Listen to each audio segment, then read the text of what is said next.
I'm selling your 6 rental disasters, my sister declared, posting them on Zillow for $2.1 million total. Family planned how to spend their share. First showing, 6 tenants called police. Sister was arrested for criminal trespass at property number 3. Bail, $15,000 per count. The call came at 2:47 p.m. on a Tuesday. I know the exact time because I was staring at my phone, watching the minutes tick by during my break at the hospital where I work as a radiology technician. My sandwich sat untouched in its plastic container. The number wasn't saved in my contacts, but the area code was local. Mrs. Patterson, this is Officer Denise Mora with the county police. Your daughter Victoria has been detained at 1847 Riverside Court.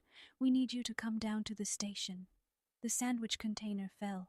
I watched it tumble in slow motion, the turkey and Swiss cheese separating mid-air before everything hit the break room floor. My mouth opened, but nothing came out except a small gasping sound that didn't feel like it came from me at all. Detained for what? Criminal trespass, ma'am. She's being processed now. There are multiple counts. We'll explain everything when you arrive. 6 properties. That's what my husband Gerald and I had built over 23 years of marriage.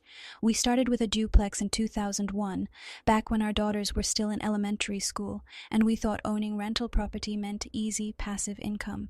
We learned quickly that passive was a marketing term invented by people who'd never had to replace a water heater at midnight or deal with a tenant who thought rent was a suggestion rather than a legal obligation. But we learned. Gerald took property management courses at the community college. I became fluent in tenant law and fair housing regulations.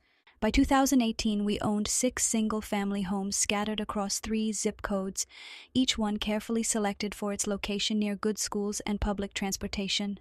Our tenants were mostly young families, a few older couples, one retired veteran who'd lived in the Maple Street house for 9 years and sent us a Christmas card every December. Victoria knew all of this. She'd grown up watching us review lease agreements at the dinner table, had helped her father paint trim on the weekends when she was in high school. Her younger sister Emma had even expressed interest in taking over the properties someday, maybe turning it into a real business. So when I walked into the police station 40 minutes later and saw Victoria sitting in a plastic chair with her wrists zip-tied behind her back, mascara streaked down both cheeks, I genuinely couldn't process what I was seeing. My brain kept trying to rearrange the information into something that made sense. Officer Mora was a compact woman with graying hair pulled into a severe bun. She guided me into a small conference room that smelled like burnt coffee and industrial cleaner.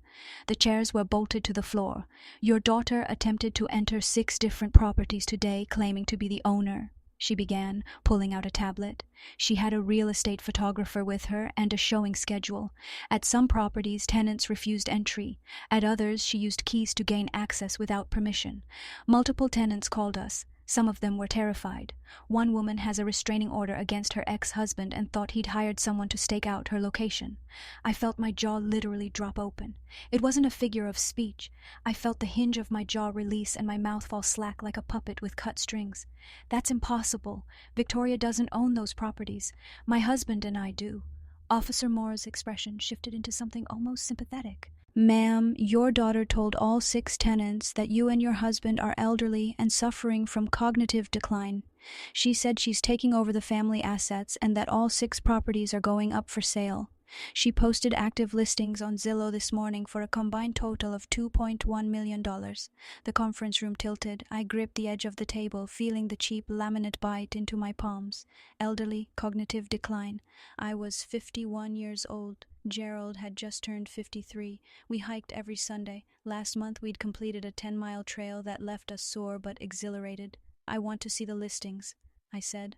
Officer Mora turned the tablet toward me. 6 properties, professional photographs, detailed descriptions. The asking prices were roughly accurate, maybe slightly inflated, but within market range. Each listing identified Victoria L. Patterson as the selling agent and included a paragraph about difficult family circumstances necessitating immediate sale. My chest felt like someone had reached inside and wrapped both hands around my lungs. The officer continued.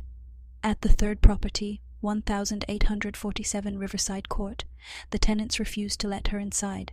Your daughter allegedly produced a key and entered anyway. That's when Mr. and Mrs. Chen called us.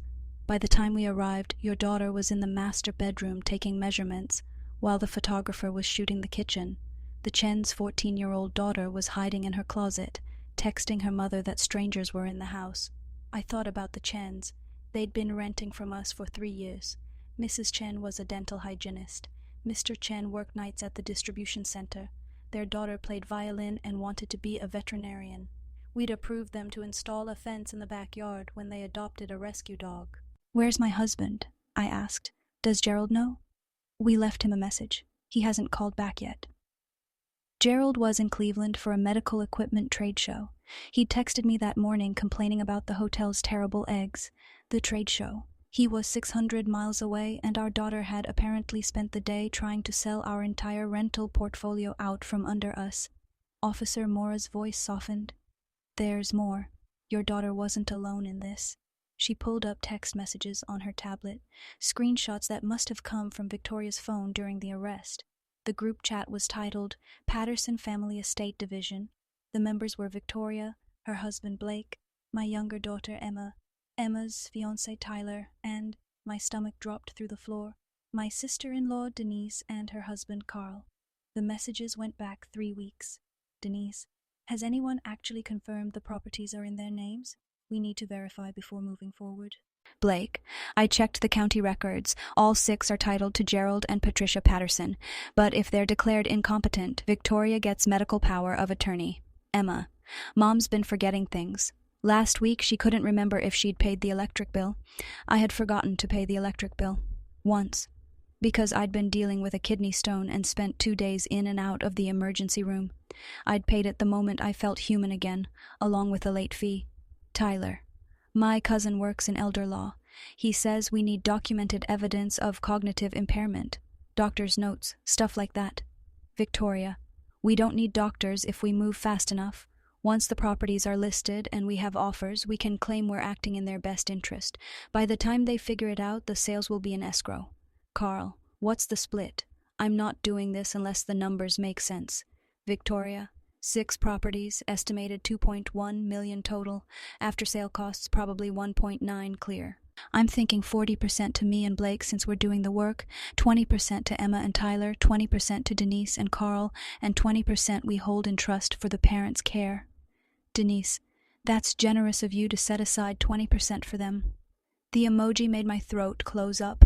My sister-in-law, Gerald's younger sister, the woman who'd been maid of honor at our wedding, who'd held baby Emma in the hospital the day she was born, had added a thumbs-up emoji to my daughter's plan to steal nearly $2 million from us. "They were going to put us in a home," I whispered. "That's what the 20% was for. They were going to declare us incompetent and put us somewhere." Officer Mora didn't confirm or deny. She didn't have to. The messages continued, getting more specific and more chilling. Victoria had researched which memory care facilities accepted Medicaid. Blake had looked into whether they could liquidate our retirement accounts if they obtained guardianship. Emma had asked if they needed to sell our primary residence too, or if 6 rental properties would be enough to set everyone up. Enough to set everyone up. My daughters, both of them. I'd driven Emma to college orientation, helped her pick out bedding for her dorm room. Victoria had cried on my shoulder when she'd had her first miscarriage, spent 3 days at my house while Blake worked overtime to pay the medical bills. These were my children. I'd grown them inside my body, felt them kick against my ribs, nursed them through ear infections and heartbreaks and every small disaster of childhood, and they'd looked at 6 rental properties, 6 houses that Gerald and I had sacrificed for, saved for, stayed up late doing maintenance on, and seen nothing but dollar signs and their own convenience. "What happens now?" I asked. "Your daughter is being charged with 6 counts of criminal trespass and 1 count of attempted fraud. Bail will be set at $15,000 per count of criminal trespass, $90,000 total.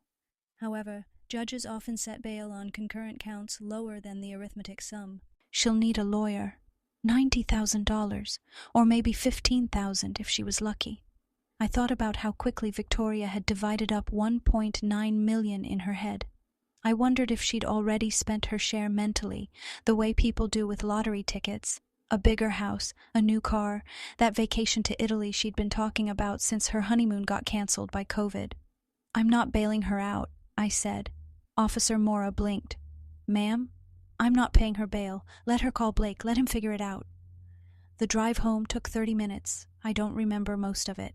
At some point, I called Gerald. The call went to voicemail, which meant he was probably in a presentation. I left a message that probably didn't make any sense. Something about Victoria and properties and police and Zillow. My hands were shaking so badly I nearly dropped my phone twice. When I pulled into our driveway, Emma's car was already there. She was sitting on our front porch, her face blotchy and red. The moment she saw me, she stood up and started walking toward my car with her hands raised like she was approaching a spooked horse. "Mom, please let me explain." I held up one hand. Emma stopped walking. "The police showed me the group chat," I said. My voice sounded strange, scraped raw. I saw everything, every message, every plan. Emma's face crumpled. Real tears this time, not the crocodile tears she'd learned to deploy in middle school when she wanted something. "We were worried about you, both of you. You've been so stressed, and Dad's blood pressure. Your father's blood pressure is 120/70. He takes medication for it, prescribed by a doctor we see every 6 months. I have copies of all his medical records. Would you like to see them?" She flinched like I'd slapped her. "You were going to steal from us," I continued. Each word felt like spitting out broken glass. "You and your sister and your aunt and all of your partners, you sat in a group chat and planned how to divide up property that doesn't belong to you. You talked about putting us in a facility. You added emoji reactions to discussions about liquidating our life's work." "It wasn't like that." "What was it like, Emma? Explain it to me." She couldn't. She stood there in our driveway, mouth opening and closing, trying to find words that would rewrite reality into something where she wasn't the villain. But there weren't any words like that, and we both knew it. "Your sister is in jail," I said quietly. 6 counts of criminal trespass. She broke into the Chen's house while their daughter was home alone. That little girl hid in her closet because she thought a stranger was going to hurt her. Emma's face went gray. "Get off my property. You're not welcome here anymore." "Mom, leave Emma, now. Or I'll call the same police officers who arrested your sister, and I'll have you removed for trespass too, because apparently that's what we do now in this family. We trespass, we steal, we lie about cognitive decline, and plot to strip away everything our parents built." She left, stumbled to her car with her shoulders shaking, nearly backed into our mailbox. I watched her tail lights disappear around the corner, and then I sat down on our porch steps and stared at nothing for 20 minutes. Gerald called at 5:43 p.m. By then I'd gone through our filing cabinet and pulled every piece of documentation related to the rental properties: deeds, tax records, lease agreements, maintenance logs, mortgage statements. Everything was spread across our dining room table in neat stacks. "They what?" His voice was strangled, disbelieving. I repeated everything Officer Mora had told me. Then I read him selected excerpts from the group chat. There was a long silence on the other end of the line, the kind of silence that has weight and texture. "I'm coming home," he said finally. "I'll catch the next flight." "There's more," I said. "I'm pressing charges against all of them." "Against Patricia. That's our daughters. They tried to steal $2 million from us. They planned to declare us incompetent and put us in a memory care facility. This wasn't a momentary lapse in judgment, Gerald. This was a coordinated scheme that involved our children, our son-in-law, our future son-in-law, and your sister. They had a group chat. They calculated percentages." Another long silence. "Okay," Gerald said quietly. "Okay, what do you need me to do?" Update 1. Gerald's flight landed at 11:38 p.m. I picked him up from the airport. We didn't say much on the drive home, just held hands across the center console like we were steadying each other. When we got back to the house, we stayed up until 3 in the morning, going through every document, every piece of evidence. The next morning, we called our attorney, Marissa Bowman, who'd handled the purchase of our last 2 properties. She listened to everything without interrupting, her expression growing progressively grimmer. "This is a criminal matter and a civil matter," she said when we finished.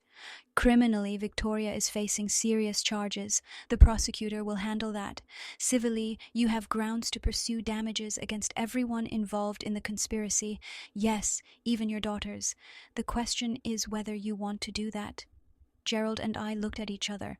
26 years of marriage means you develop a shorthand, a way of communicating entire conversations with just a glance. This glance said, "Our children tried to rob us. Our family betrayed us. How do we live with this?" "We want to pursue all available legal remedies," I said. Marissa nodded slowly. "Understood. I'll need copies of everything you showed me, plus the police report, plus those text messages if you can get official copies from the prosecutor. And I'm going to recommend you freeze access to any joint accounts, change all your passwords, and put alerts on your credit reports. If they were willing to do this, they might try other things." That afternoon, Gerald and I drove to each of the 6 rental properties. We needed to see our tenants face to face, apologize, explain what had happened. The shame was physical, a hot, crawling sensation that made my skin prickle. Mr. and Mrs. Chen answered their door with their arms around each other, protective and wary. Their daughter wasn't home. Mrs. Chen said she'd asked to spend a few days with her grandmother because she didn't feel safe in the house anymore. "We are so profoundly sorry," Gerald said. His voice cracked. "Our daughter had no right to enter your home, no right to frighten your family. We're handling the legal situation and we want you to know that your lease is secure. We're not selling. This is your home for as long as you want it to be." Mrs. Chen's shoulders dropped. "We've been good tenants, haven't we? We pay on time, we take care of the place. You've been wonderful tenants," I interrupted. "This isn't about you at all. This is about our daughter making an unforgivable choice. Please don't let her actions make you feel uncertain about your housing. You're safe here." We had similar conversations at the other 5 properties. Some tenants were understanding. Others were clearly shaken and asked pointed questions about whether we were actually in control of the properties. I couldn't blame them. If I'd been in their position, I would have wondered the same thing. At the last property, the one on Maple Street where our veteran tenant had lived for 9 years, Mr. Kowalski invited us inside and made coffee. His hands shook slightly as he poured. He was 73 with a steel plate in his hip from Vietnam and arthritis that made cold weather torture. "Your girl told me you were sick," he said. "Said you didn't even remember owning this place anymore. I thought about my own mother, how she went at the end, couldn't remember her own name. I felt bad for you folks." Gerald put his head in his hands. "We're not sick," I said. "We're not elderly. We're not incompetent. Victoria lied because she wanted to sell these properties and keep the money. We had no idea she was doing any of this until the police called yesterday." Mr. Kowalski studied us over his coffee mug. "Family's complicated. My son and I didn't speak for 11 years over some nonsense I can't even remember now. He showed up at my wife's funeral, and we cried together, and that was that. But some things you can't come back from, some lines you can't uncross." "Is this one of those lines?" I asked. "That's between you and God, ma'am. I can't answer that for you." Over the next week, the legal machinery ground forward. Victoria was arraigned. Blake posted bail using money from a personal loan, not from us. The amount was set at $45,000, concurrent counts as Officer Mora had predicted, but still a staggering sum. Victoria's lawyer entered a plea of not guilty. Emma called 17 times. I let every call go to voicemail. On the 18th call, Gerald answered. "Your mother and I are consulting with attorneys about civil action against everyone involved in this scheme," he said. His voice was flat, emotionless. "That includes you. If you want to make any kind of statement or apology, you should do it through a lawyer. Don't call this number again." He hung up. His hand was steady, but his eyes were wet. Denise, Gerald's sister, sent a long email claiming she'd only been asking questions in the group chat and hadn't actually intended to participate in any sale. Her husband, Carl, sent a separate email accusing us of overreacting and saying we should be grateful our daughters cared enough to worry about our well-being. I printed both emails and gave them to Marissa. "Are they serious?" she asked, reading Carl's email with visible disgust. "Apparently." The preliminary hearing for Victoria's criminal case was scheduled for 3 weeks out. In the meantime, we had to deal with the Zillow listings. Victoria had posted them through a fake agency account she'd created, Patterson Family Properties LLC, complete with a fabricated business license number. Zillow pulled the listings within 48 hours of our complaint, but screenshots had circulated on local real estate forums. We received calls from actual agents asking if the properties were really for sale. "No," I said every time. "Those were fraudulent listings. The properties are not for sale. Please remove us from your contact list. By the third week, I'd said some variation of that sentence 47 times. Gerald threw himself into property maintenance with manic energy. He repainted the trim at the Riverside Courthouse, the one where Victoria had been arrested, and replaced the fence posts at the Maple Street property, even though they didn't really need replacing. He was trying to outrun the grief, I think, trying to fix something when our family felt irreparably broken. I went to work, performed x-rays, spoke to patients about positioning and breath holding, and then went home and stared at the wall. My co-workers noticed. 2 of them asked if I was okay. I said I was dealing with a family situation and changed the subject. At night, Gerald and I lay in bed and talked about how we'd missed it. What signs had we ignored? Had Victoria always been capable of this, and we'd just been too close to see it? Had we raised our daughters to value money over integrity? I keep thinking about when Victoria was 7, Gerald said one night. Remember when she broke Emma's music box and blamed it on the cat? We knew she was lying, but we let it go because it seemed like such a small thing. Every parent lets small lies go, I said. You can't prosecute every childhood fib. But what if we should have? What if that was the moment we should have said, "No, we see you, we know what you did, and this stops now"? I didn't have an answer. Maybe there wasn't one. Final update. The day of Victoria's preliminary hearing arrived cold and gray. Gerald and I sat in the courtroom gallery, watching our daughter stand before the judge in business casual clothes and minimal makeup. She looked smaller somehow, diminished. The prosecutor laid out the facts: 6 properties, 6 illegal entries, detailed planning via text message, intent to defraud. Victoria's attorney argued that there was no actual fraud because no sales had been completed, and that the trespassing charges should be reduced because Victoria had believed in good faith that her parents were incompetent. The defendant has no medical documentation to support that belief, the judge said dryly, and she made no effort to obtain competency evaluations or guardianship through legal channels before posting active real estate listings. The charges stand. Trial date is set for August 9th. Victoria turned to look at us then. Our eyes met across the courtroom. I don't know what she saw in my face, but whatever it was made her look away quickly. Outside the courthouse, Blake tried to approach us. Gerald stepped in front of me, his body language protective. "Don't," Gerald said. "They're my daughters too," Blake protested. "You can't just cut them off. Watch me."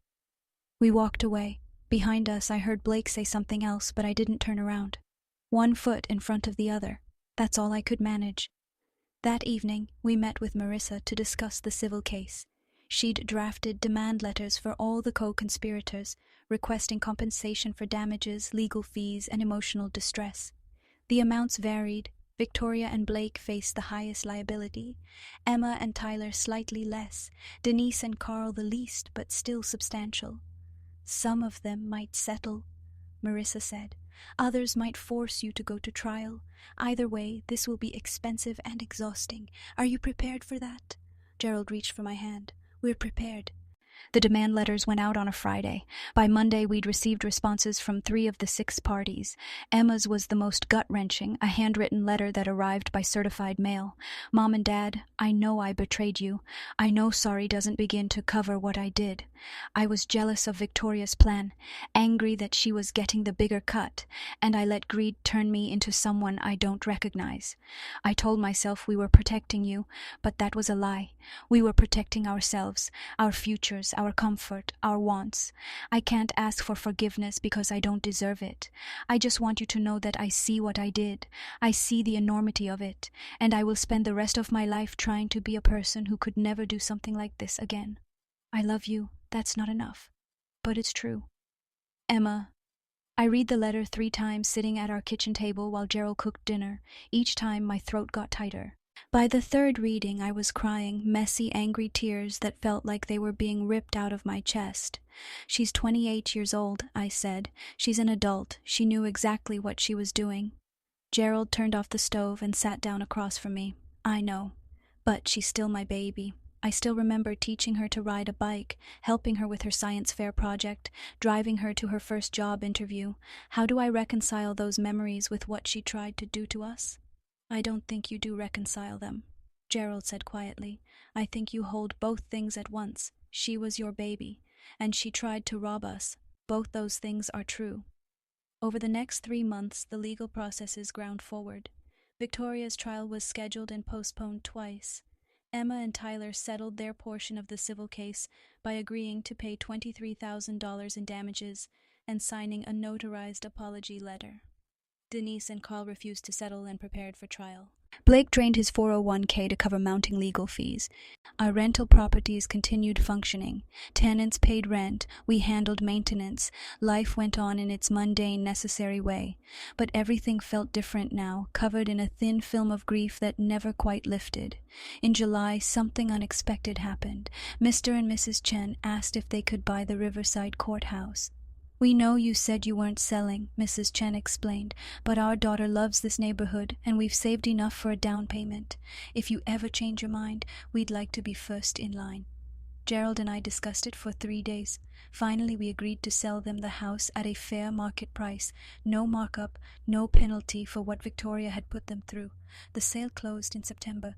The Chen sent us a photo of their daughter smiling in front of the house with a sold sign, holding a key in her hand. That photo is on our refrigerator now, held up by a magnet shaped like California. It reminds me that not everything is broken. That good people still exist, and trust can still be earned even after betrayal. Victoria's trial ended in a plea deal: 2 years probation, 500 hours of community service, full restitution for all legal fees and damages, and a permanent ban from accessing our properties or financial accounts. The judge called her actions a profound violation of trust that targeted the people who gave her life. Victoria cried throughout the sentencing.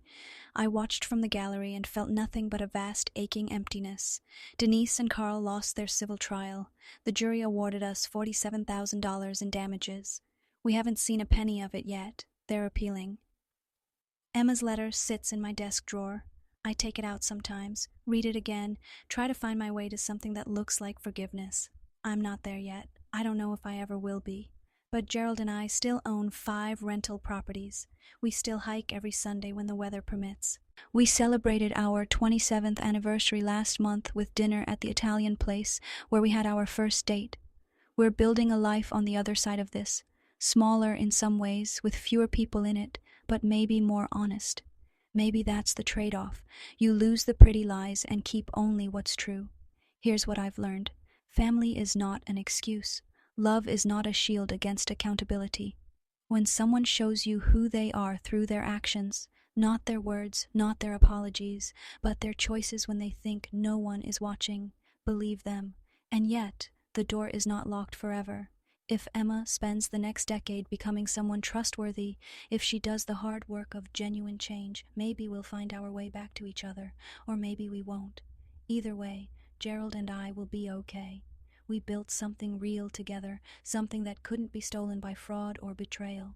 That matters more than I knew.